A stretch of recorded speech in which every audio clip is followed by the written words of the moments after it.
We have 30 minutes or so for Q&A.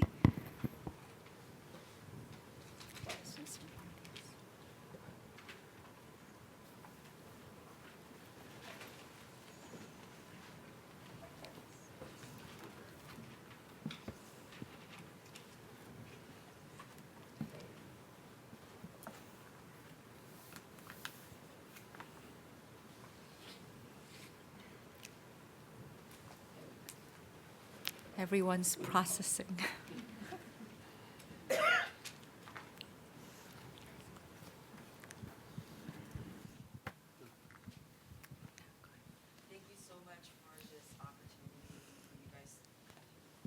Hi, thank you so much for this opportunity, and to hear you guys speak in person is such an honor. Gwangju is an event in Korean history that was very foreign to me until recently when I decided to pursue Korean history as my topic. Growing up in Canada, this is just mere history. I had no personal connection to this pivotal moment and its lasting legacy. But to hear the narratives through your stories, which are personalized, not just newsreels or images and from history texts, it resonates differently. And for me, in 2015, looking at the horror, the tragedy that's happening, and a few years ago, the Arab Springs, and it was a localized event that became global. And Gwangju as one of this important site that kind of propelled the democratic movement elsewhere in East Asia and Southeast Asia. There's different levels of history, memory, all held together by this moment of tragedy, right? So I wanted to ask both of you guys the challenges of writing these stories, these narratives that are so localized at the level of Gwangju in 1980, also through the voice of an individual, be it the person doing the torture or the one that is tortured. And how do you let this sort of trauma, tragedy, speak to the wider audience, not just at the level of the nation, but universally, so that somebody growing up in the US in 2015 who's approaching this history for the first time could make that relevant, the connection, and to see this event in a universal light? 예, 오늘 좋은 행사 이렇게 와주셔서 감사하고요. 저 같은 경우는 이제 캐나다에서 제 캐나다 동포로 컸고 최근에 이제 한국 역사를 전공하기로 마음먹기 이전에는 사실은 광주에 대한 개인적인 어떤 경험이나 기억이나 지식이 전혀 없었습니다. 그래서 제가 여쭙고 싶은 건 그 개인과 역사가 만나는 지점, 그리고 보편과 특수의 관계라고 할 수 있을 텐데요. 이 광주라는 사건이 한국이라는 곳, 그 80년대 한국이라는 곳, 지극히 구체적인 상황과 지극히 어떻게 보면 특수한 상황에서 벌어진 일이고 일어난 일이지만, 더 크게 보면 민주화 운동이라는 세계 각국에서 이루어지는 민주화 운동과 또 맥을 같이 하는 그런 부분들이 있죠. 가장 특수한 그리고 가장 구체적인 어떤 경험으로 보편적인 그 역사와 만나는 지점, 조우하는 지점, 보편적인 스토리텔링이 가능한 지점. 그래서 여기 미국이나 저 같은 경우 캐나다 주민이지만 그 광주를 통해서 제 자신의 삶에 대해 다시 한번 반성할 수 있는 그런 어떤 기회가 만들어질 수 있는지, 그 과정이 어떻게 이루어질 수 있는지, 그리고 그 과정에서 어떤 어려움을 겪으시는지, 이런 점을 여쭙고 싶습니다.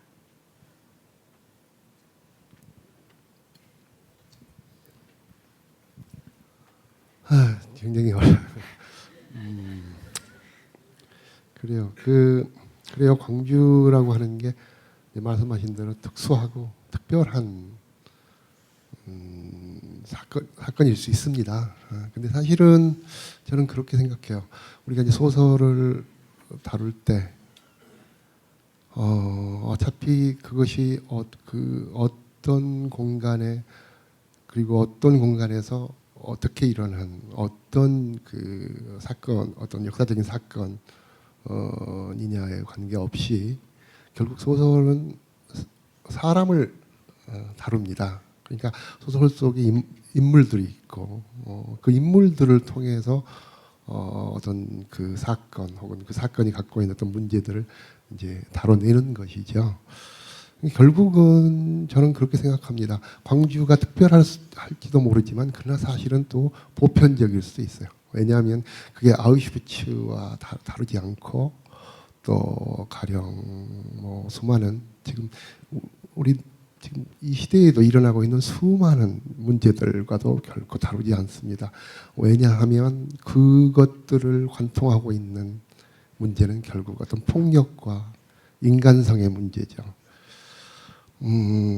또 아까 말씀하신 대로 인간의 행복 혹은 인간의 자유와 어떤 평화, 정의 이런 어떤 삶. 자, 이것에 대한 어떤 열망은 저는 그건 그야말로 보편적인 하나로 일관된 문제라고 생각을 합니다. 그래서 결국 우리가 광주라고 하는 특별한 사건을, 특별한 시대를 소설 속에서 담아내지만 결국 그것의 가장 중요한 핵심은 결국 우리 보편적인 문제라는 것이죠. 그렇게 이해해 주시면 좋겠습니다. Okay, a difficult question. Yes, you are absolutely right that Gwangju is a particular event and maybe even a special event. And when, as a fiction writer, I write, and as fiction writers we write, we deal with particulars, we deal with concrete situations. Nevertheless, what a novelist does is to tell his or her story through people, through characters. And in that way, I think what is very particular is quite universal. Gwangju, at the heart of it, is a problem of violence, relationship between violence and humanity. And in that heart, it's not different from Auschwitz. And not different from many other issues that afflict our contemporary society. Words like happiness, liberty, peace, justice, a yearning for what those words stand for, I think it's a universal yearning. And in that regard, what I've tried to do in my storytelling, I think it's a consistent problem, very special, but also very universal.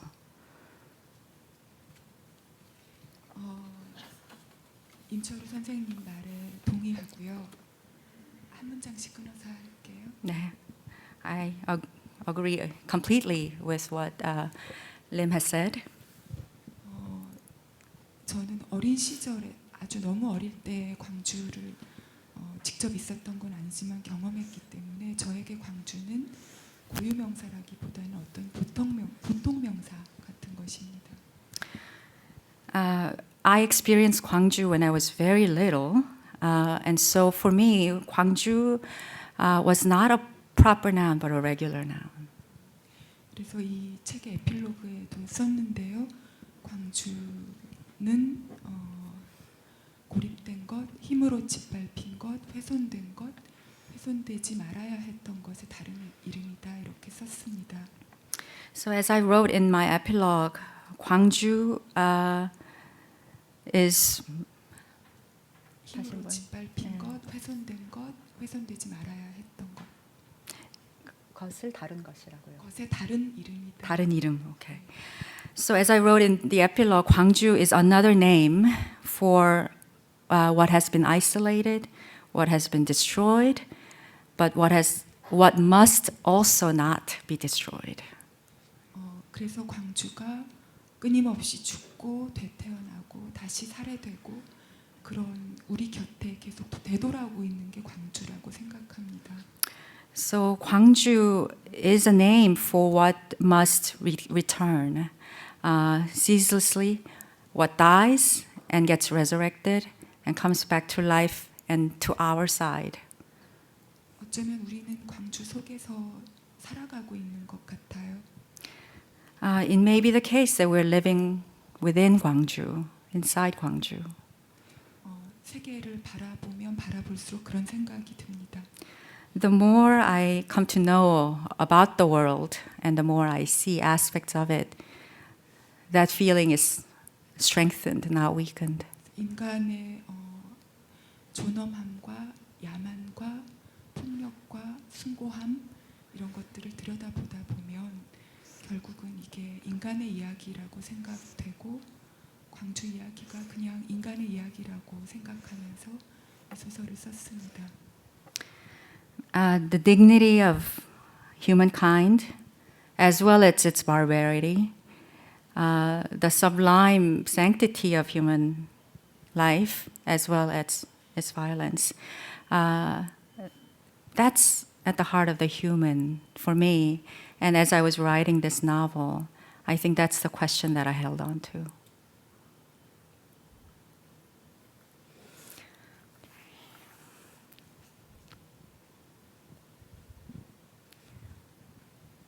Ira, you can ask both in English and Korean. Thank you for coming to this. Thank you for giving us this great opportunity to listen to your voice, and it was really kind of I was really impressed when I listening to your own voice, reading your own novel and novella, and it was really kind of yeah. And I have two questions, for each of you, and one for writer Im Chul-woo. Was that?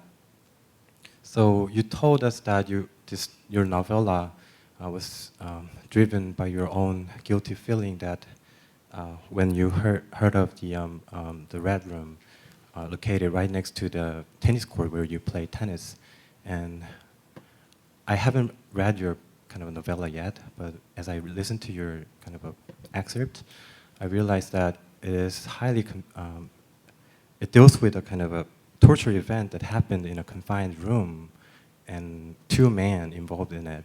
And I'm kind of curious, as a writer who played the tennis right next to the Red Room, where you try to put yourself outside the Red Room, and how you thought of yourself in that novel, and in terms of their relationship with the two men involved in the torture.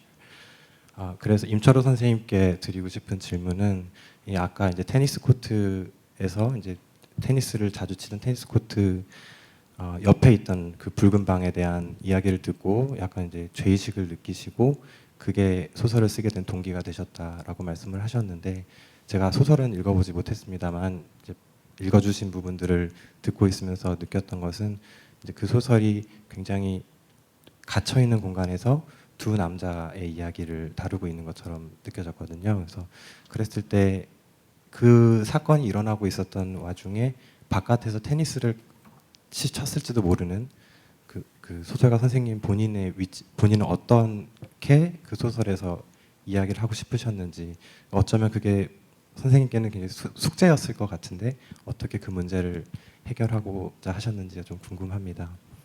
And my second question goes to the right. Maybe we'll answer first. Yeah. 뭐 그게 이제 뭐 그걸 동기라기보다 일종의 에피소드였고요.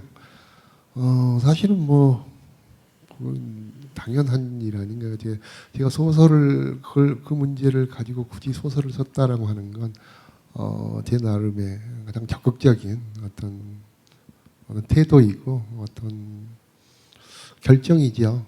사실 이 작품은 뭐라 그럴까요? 굉장히 당시에 발표됐을 때 좀 굉장히 어떻게 보면 좀 위험한 작품이었습니다. 근데 이제 그게 발표될 수 있었던 거는 마침 88 올림픽을 앞두고 있었던 그런 유화 국면도 있었고, 그래서 사실 이 작품은 굉장히 제 작품 중에서도 굉장히 좀 뭐라 그럴까요? 좀 잔혹하고 하고 강렬하고 폭력적인 그런 장면들이 굉장히 많이 나옵니다. 그걸 일부러 제가 그렇게 썼던 이유는 사람들에게 정말 이렇게 같이 체험하고 싶었어요. 그게 우리들의 일이 아니고 당신들의 일이 아닌 게 아니라 사실은 바로 우리들이고 거기서 일어나고 있는 일은 바로 우리들의 책임이다라고 하는 걸 이렇게 어떻게 보면 굉장히 제가 좀 도발적이라고 할까 좀 무모하게 어떻게 보면 그렇게 쓴 작품입니다.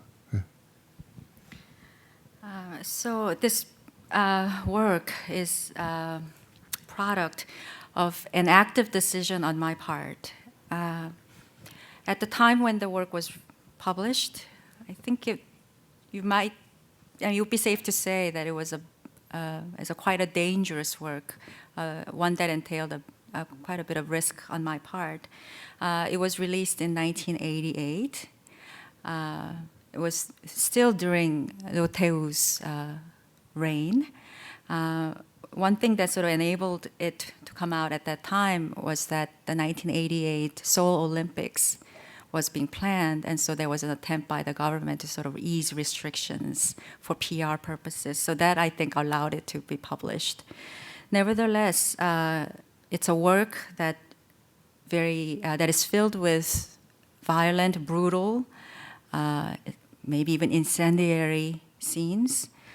Through them, I wanted to share a sense of responsibility with the readership and to remind them that the responsibility does not end where culpability might, right? That this is not an event that happened somewhere far away or in a manner completely unrelated to them and to me, but that it was all of our responsibility. Yeah, and my second question goes to writer Han Gang, and when I was reading your novel, I was really shocked in this chapter, in this specific chapter, chapter 2, because it was written from the view of a dead soul, and I just realized. So I'm curious what you think it is only representable from that perspective, and the reason why I'm asking this question is that your first chapter is actually written in a second person's view, addressing a boy who's trying to stand his own loss of his friend. And then it seems like the second chapter reveals the voice of the first kind of chapter. So I'm kind of curious how you thought it is really important to represent this voice of a dead soul. So that's my question. 그래서 한강 작가님께 드리고 싶은 질문은 이 두 번째 챕터 저 되게 충격을 받으면서 읽었던 기억이 있는데 두 번째 장이 이제 이 죽은 혼의 시점에서 쓰여진 거잖아요. 그래서 그 혼의 시점으로서만 이렇게 이야기될 수 있는 것이 과연 무엇인가라는 것이 좀 궁금했고요. 왜냐하면 첫 번째 챕터에서 약간 2인칭으로 이야기가 진행이 됐던 기억이 나는데 이제 그랬을 때 그 2인칭으로 불렀던 그 소년의 친구가 아마 죽은 친구의 목소리가 두 번째 챕터에 드러나는 것처럼 저는 느꼈어요. 이제 그랬을 때 그럼 과연 그 두 번째 챕터에서 나오는 그 목소리가 어떤 것들을 더 보여줄 수 있는 것인지 좀 작가님의 목소리로 좀 더 들어보고 싶다는 생각이 들었습니다. 먼저 2인칭에 대해서 말씀드리겠는데요. 이 소설은 계속해서 너가 등장합니다. 그래서 1장은 2인칭으로 너가 중심이 돼서 진행이 되고요. 그 다음에 이 소년 동호 도청에서 마지막 날 죽은 이 소년 동호가 각 장에서 최소한 한 번 이상은 너로 호명이 됩니다. 그래서 너는 그와 그녀처럼 여럿 있는 게 아니라 내 앞에 있는 한 명이잖아요. 내가 불러야 존재하는 사람이잖아요. 여기까지 하고 끊을게요. Let me first talk about the second person perspective that I use in this novel. So as you noted, the first chapter uses the second person perspective consistently, but in the other chapters too, in fact, in all of the chapters, the form of the second person address, you, appears more than once. And you is sort of summoned more than once. The boy, Dong-ho, who dies in the provincial headquarters building, is summoned as you more than once. And so I think a little bit about that form of address, you. Unlike she or they can exist independently of the act of interpolation or the act of calling, of summoning, you cannot. 그래서 이 소설의 구조가 1980년부터 현재까지 이어지는데 계속해서 이 소녀는 호명되고 있고 그렇게 부름으로써 넋으로서 기억으로서 우리에게 오고 있는 그런 사람이라는 생각을 담아서 2인칭이라는 것을 택하게 됐습니다. So this novel, the structure of the novel, as I've noted, takes us from the 1980s all the way to the present. And throughout that history, the boy continues to be called, continues to be summoned to us as a spirit, as a memory, and in those forms becomes a presence that is in the process of coming to us. 그래서 지금 질문하신 1장에서 그 너를 바라보는 그러면 숨어 있는 나는 누구인가 이런 질문 가끔 받는데요. 그건 이제 정대일 수도 있고 뭐 다른 지금 이 많은 사람들이 다 동호를 기억하니까요. 우리들 모두일 수도 있고 그렇다고 생각했습니다. 그 처음에 뭐라고 하셨죠? 누구일 수도 있다고 하셨죠? 정대 두 번째. 정대. 예. 네. So I frequently get the question about who the presumed narrator of the first chapter ought to be or might be. The person, in other words, who is calling you, right? And it could be Jeongdae, the friend of Dong-ho, but it could also be any number of people who share the memory of the boy, and perhaps even beyond. 그리고 두 번째 왜 혼의 입장을 취하셨냐고 물어보셨는데 광주에서 많은 실종자들이 있었습니다. 그래서 정확한 사망자의 수가 아직 집계가 안 되고 있어요. You asked what would be a what would be uniquely possible to the position of a soul, that soul. My answer would have to do with the fact that a lot of people died in Gwangju, but also a lot of people went missing. And so we still do not have an accurate, complete figure of how many people died. 그분들은 수습할 시신조차 남기지 못했기 때문에 지금까지도 발견이 되지 않았기 때문에 그분들을 위해서 증언해 줄 사람이 존재하지 않습니다. Their corpses have not been retrieved, so they don't exist even as a corpse. They have not been discovered. And so a voice that can testify, witness to their stories does not exist.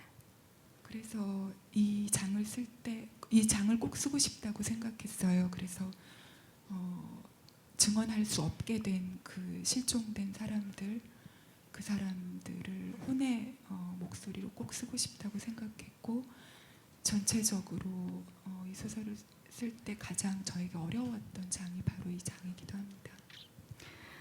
So that's the reason why I really wanted to write this chapter through the eyes of a spirit or soul, in order to give testimony to those who cannot be attested to or testified to. But for the same reason, this chapter was the most difficult to write.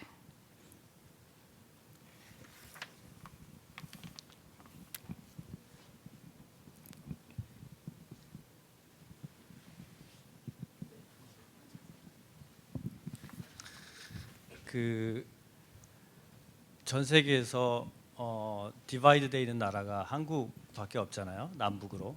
근데 이제 가만히 보면 남북으로만 디바이드 돼 있는 게 아니고 동서로도 나뉘어져 있어서 굉장히 여러 모양으로 쪼개져 있는데, 그래서 저는 어떤 생각을 했었냐면 왜 전라도 사람들이 역사적으로 계속 이렇게 핍박을 받는지 궁금했었어요. 근데 이제 세월호 사태도 보고 부마 사태도 있었고 제주도 사태도 있었고, 이렇게 보면 꼭 전라도 사람만이 아니고 우리가 피지배 계층들이 계속 핍박을 받아왔다라는 생각이 들어요. 그러면 지금 세월호 사태도 있고 빼먹고 힘없는 사람들은 아무렇게 해도 된다라는 그런 생각이 만연해 있다 보니까 이제 그게 없어지지 않으면 한국에 뭐 앞으로 이런 일이 계속 똑같은 일들이 다른 형태로 일어날 수 있다고 보거든요. 그러면 이런 작가로서 이런 문제를 다루시면서 어떻게 한국 내에서 얼마 조그만 나라에서, 미국을 다녀보셨지만 너무 조그만 나라잖아요. 근데 그 나라에서 왜 이렇게 리저널 컨플릭이 많고 그 지배계층과 힘 있는 사람들이 힘없는 사람들을 왜 이렇게 막 다루는지, 그걸 어떻게 국민들은 어떻게 이겨나가야 될지, 이런 거를 어떻게 싸울 수 있을지, 어떻게 없앨 수 있을지, 이런 어떤 솔루션을 생각해 보시진 않았나요? 영어로 간단하게 영어로. Okay, so Korea is unique as a divided country. Of course, the division is north and along the north and south axis. That's what we know. But it's also divided east-west axis regionally within South Korea. And Jeolla, of course, is a product of that division.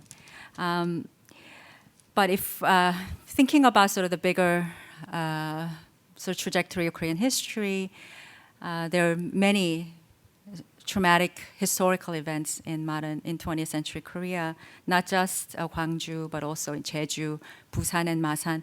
And most recently, of course, the Sewol Ferry episode that we're living through. And two thoughts occur. One is, okay, of course, the regional dimension of this problem. But second, that there's, in all of these stories, an ability and a facility by the powers that be to deal summarily with the oppressed. That this is a question of class oppression in Korea as well, and not just the regional one. So it's a big question. But as writers reflecting on this history and the contemporary situation, are there solutions that you're thinking of? I think what's implicit here is a question of what can a writer do to engage with history, with contemporary politics.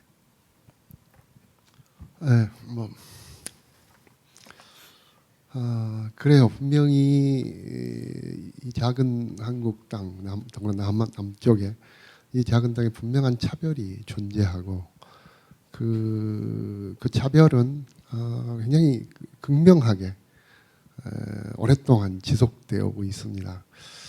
그걸 인정하고요. 그 다음에 이제 그거는 제 개인적인 견해보다 그 원인은 무엇인가라고 하는 것을 얘기하자면 제 개인적인 견해라기보다 하나의 객관적인 일반적인 우리 어떤 그런 사회적 정치적 그런 어떤 분석이라고 할까요?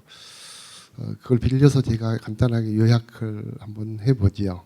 그건 뭐냐면 그 차별은 분명히 존재하는데 그 차별의 원인과 과정 또한 명확하게 존재합니다. 즉 그건 어떤 그러니까 정치적인 첫 출발부터 그랬고 정치적인 어떤 목적, 정치적인 어떤 효용성을 결국 효용성 때문에 결국 그게 저는 만들어진 거라고 그렇게 생각을 합니다. 즉 가령 해방 후에 우리 들어섰던 이제 정권들을 보면은 이제 이승만 정권이 있었고 그 다음에 박정희 정권이 거의 18년을 지배했습니다. 18년 동안 해온 것 중에 하나가 가령 이제 이렇게 얘기하죠. 그게 우리 한국뿐만이 아니고 전체적으로 인류사에 아마 그런 유사한 경우들이 어떤 그런 게 분명히 존재합니다. 즉 어떤 힘으로 혹은 부당한 어떤 그 방법으로 권력을 유지하려고 하는 권력 집단은 늘 어떤 굉장히 어떤 그 통치수 아주 즐겨 쓰는 통치술이 있는데 그건 뭐냐면 자기 그 어떤 그 바운더리 안에 있는 어떤 하나의 집단을 그러니까 배제합니다. 이지매라고 있죠. 즉 그래서 어떤 공동의 적 혹은 공동의 차별, 공동의 어떤 그 뭐라 그럴까요? 차별할 수 있는 대상이 필요합니다. 그래서 어떤 불만들은 결국 그 권력 집단이 자기 그 바운더리 안에서 당연히 생겨날 수 있는 불만들, 즉 자기들 그 권력에 대한 어떤 비판이나 불만들을 다른 쪽으로 돌릴 수 있는 것이죠. 그래서 그것은 수많은 국가들, 민족들이 늘 그런 유사한 경우들이 굉장히 많습니다. 근데 사실 저는 일반적으로 우리가 흔히 얘기할 때 지금 한국에 존재하는 어떤 지역적인 차별이라고 하는 것은 박정희 정권 시대에 의도적으로 만들어진 것이고 굉장히 효과를 거두었다라고 말할 수 있습니다. 그리고 사실 80년 5월 오늘 지금 이건데요. 이것도 하나의 극명한 증거라고 말할 수 있습니다. 오늘 지금 저희들이 지금 필름을 보지는 못했습니다만 그 일 보셨으면 아실 것입니다. 80년 5월이 어떤 상황이냐면 박정희 정권 18년이 박정희가 자기 부하에게 살해당함으로써 끝납니다. 사실 박정희가 그때 죽지 않았다면 아마도 훨씬 오랫동안 박정희 정권은 계속됐을 것입니다. 마지막 그 유신헌법이라고 하는 것이 무엇이었냐면 1978년인가요, 9년인가요? 그게 뭐냐면 계속 대통령을 계속 영구 집권할 수 있는 그런 헌법을 개정을 했죠. 하는 것입니다. 그런데 자기 부하의 손에 죽었고 그래서 어떤 정치적인 공백이 생깁니다. 그래서 비로소 해방 후에 한 번도 우리는 민주정부를 가져본 적이 없었어요. 그래서 처음으로 이제야말로 드디어 민주적인 우리가 정부를 갖게 되겠구나 하고 국민들이 아주 굉장한 어떤 뭐라 그럴까요? 어떤 그 기대와 어떤 그래서 거리로 쏟아져 나왔고 그것이 결국 5.18의 어떤 원인이 됩니다. Okay, let me first start by acknowledging and agreeing with you that Korea is a small country that is divided regionally, that regionalism exists and it's a serious problem. Rather than kind of give you my sort of personal opinion, let me borrow the analysis of scholars, political and sociological scholarship to give you a summary of how I understand the way regionalism and discrimination, regional discrimination specifically, has functioned as a very powerful tool in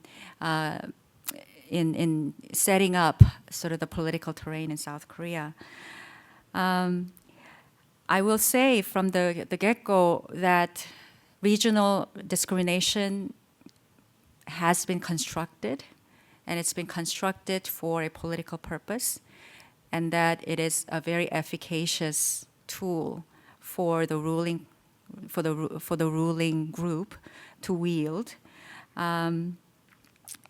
Specific example that I would give you is that of Park Chung-hee, whose presidency lasted some 18 years. When he was finally assassinated in 1979, he was assassinated by one of his own henchmen. And had he not been assassinated, his power would have continued on for some time. The constitutional reform that he introduced in 1972 was indeed designed to allow him to hold on to power for life. Under his rule, this regional identity, regional discrimination, regional structure of Korean political terrain was really constructed and then consolidated. And while it's a very specific thing for Korea, I would say that it shares, and that it's not unique to Korea, that it may be specific but not unique. We've seen throughout world history how those in power who want to continue to hold on to their power unjustly find a way to isolate a particular group within the body of the nation, of the community, and displace onto that group or transpose onto that group an enemy status. And that's, in a nutshell, what has happened in South Korea as well. 벌써 2시네요, 선생님. Yeah.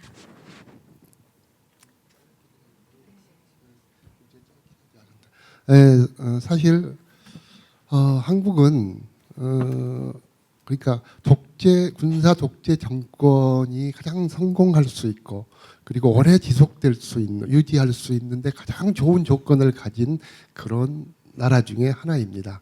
그 이유는 아까 질문하신 대로 바로 북한이 있기 때문이에요. 그래서 지금까지 독재 정권들이 비판 세력들, 자기 자신들에 대한 저항 세력을 제거하고 그리고 입을 틀어막는 가장 손쉬운 방법은 바로 북한을 이용하는 겁니다. 즉 자신들에게 비판하는 그런 세력들에 대해서는 아주 간단한 방법이 하나 있죠. 저 사람들은 바로 북한의 그러니까 어떻게 보면은 북한과 관계가 연관된 사람들이고 공산주의자들이고 혹은 요즘도 계속되죠. 종북이라는 말이 있습니다. 그것을 일단 딱지를 한번 붙이면 쉽게 말하면 우리는 그렇게 표현하는데요. 일단 붉은 페인트만 한번 칠해버리면 모든 건 끝입니다. 국민들은 겁을 먹고 의심하고 그리고 등을 돌려버리기 때문이죠. 그 비판자들에 대해서. 그래서 지금껏 한국은 여전히 어떻게 보면 우리가 민주화 정부가 들어선 경험도 있고 하지만 여전히 변하지 않는 건 바로 그 딜레마입니다. 북한이 있는 한 한국은 정말 언제나 가령 어떤 비판적인 세력들이 그렇게 적으로 혹은 적의 어떤 적과 관련된 어떤 그런 위험한 존재들로 언제든지 그렇게 조작될 수 있기 때문이죠. Okay, so quickly then, what makes Korea uniquely, ideally situated for reemergence, success, and continuity of military and other authoritarian forms of power, dictatorships, is the presence of North Korea. Once you're painted red, then people begin to look at you with fear, with suspicion, and they turn their back. And this strategy of red baiting has been with us from the beginning of the South Korean state. And it continues on today, specifically with this new form of the stigmatized label called 종북. A way to create a dangerous element, fabricate a dangerous element, and thereby suppress dissent.